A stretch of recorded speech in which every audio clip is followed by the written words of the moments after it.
13h34, já de volta aqui com o Bora Brasil, agradecendo imensamente o seu carinho. Terça-feira de temperatura gostosa, clima maravilhoso aqui em São Paulo. Ontem ventou consideravelmente nesse mesmo horário aqui e choveu bastante também.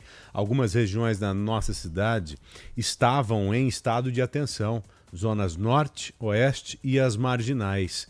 E como consequência, algumas árvores caíram, 23 no total, 23 acionamentos para quedas de árvore. Ou seja, virou o tempo aqui em São Paulo, as consequências chegam. É isso. Hoje o tempo está fresquinho, né? Tá bom. A gente não está com previsão da mesma ventania, mas pode ter chuva fraca em algum momento. Está variando de 22 a 24 graus. Mas desde que a gente começou a ver, né, Joel, o tempo virar, a primeira coisa que passa pela nossa cabeça é: ih, vai acabar a luz. Acabar a energia, né? Desde o ano passado tem sido essa preocupação, principalmente depois daquele primeiro apagão que aconteceu em novembro do ano passado. E a gente tem aqui uma notícia interessante envolvendo uma moradora aqui de São Paulo que foi à justiça pedir uma indenização contra a Enel e conseguiu. O Tribunal de Justiça concedeu uma indenização de R$10 mil a uma consumidora que ficou 4 dias sem energia, isso durante aquele apagão de novembro do ano passado na capital. A mulher atribui à Enel a falta de luz e a falha na prestação de serviço. Uma chance para o nosso ouvinte imaginar o que a Enel está alegando como resposta. O evento climático adverso, de grande proporção, que foi a ventania e aquela chuvarada toda do ano passado. A gente tem a fala aqui de um especialista em direito do consumidor, o Arthur Rolo, que analisa o seguinte, né? Para ele, esse caso abre um precedente, mas não deve ser visto como regra. Ele considera que, se esse tipo de decisão for acatado por todos, haverá um abalo econômico na concessionária. Já tem um precedente do Tribunal de Justiça de São Paulo dizendo que ficar 4 dias sem luz configura danos morais. O problema é que a gente tem visto aí um serviço tão ruim da Enel e centenas de milhares de consumidores estão ficando sem luz 3, 4 dias. Então, se a moda pegar, como se diz no popular, isso corre o risco, sim, de inviabilizar economicamente a empresa. Bom, e se inviabilizar a empresa, paciência aí, na minha modesta opinião, né? Eles têm que prestar o serviço direito. E a pessoa que sofreu algum dano, perdeu dias de trabalho, perdeu comida, ela tem que ser indenizada, né? É o que está na lei, como foi dito aqui, inclusive. E é nesse tipo de situação que o consumidor tem o direito de acionar a justiça. Tem algumas opções para isso. A advogada Maíra Feltrin fala que a mais simples é recorrer aos juizados especiais cíveis, que antes a gente chamava de pequenas causas, né?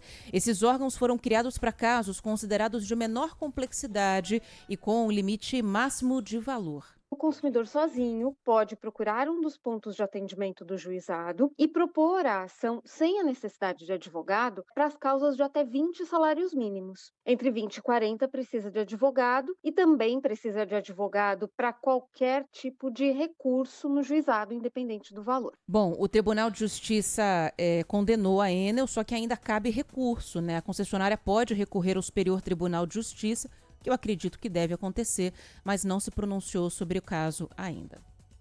Numa reformulação contratual, se você começa a colocar como exigência mesmo o ressarcimento, não que seja nessa proporção, mas algo mais factível mesmo, mais palpável para o consumidor, você obriga a empresa a fazer os investimentos que ela não faz hoje. Você muda a forma de pensar da Enel, por exemplo. Você se lembra que nós ouvimos aqui o presidente da Enel dizendo: olha, eu faço o que eu posso, eu faço o que está no contrato e não o que precisa ser feito. Então você precisa mudar essa forma de pensamento. Exatamente. E você só muda colocando o ferro quente para cima deles mesmo.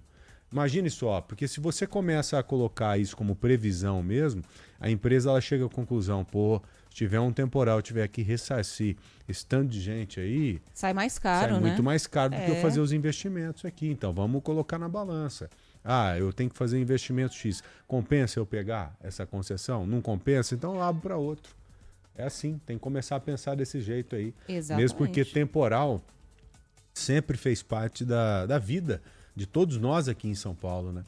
Eu me lembro que o Tarcísio, esses dias aí, alguns dias depois do temporal, ele disse que o padre Anchieta, em algumas cartas que escreveu lá para o Reino de Portugal, ele já citava que aqui em São Paulo havia temporais que arrancavam as árvores com raízes e tudo.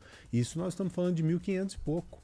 Isso. 1500 é alguma coisa, não é? Então sempre existiu temporal aqui, não é novidade pra gente, não. Exatamente. E a gente não teve ainda até agora um caso de morte por falta de energia, Joel, de gente, por exemplo, que depende de equipamentos ligados na tomada e ficou sem energia, porque essas pessoas são muito guerreiras e ficam correndo atrás de solução, contam com o apoio de vizinhos, de familiares, para ajudar ali a carregar um no-break, um outro equipamento, porque senão a gente já teria tido casos assim também.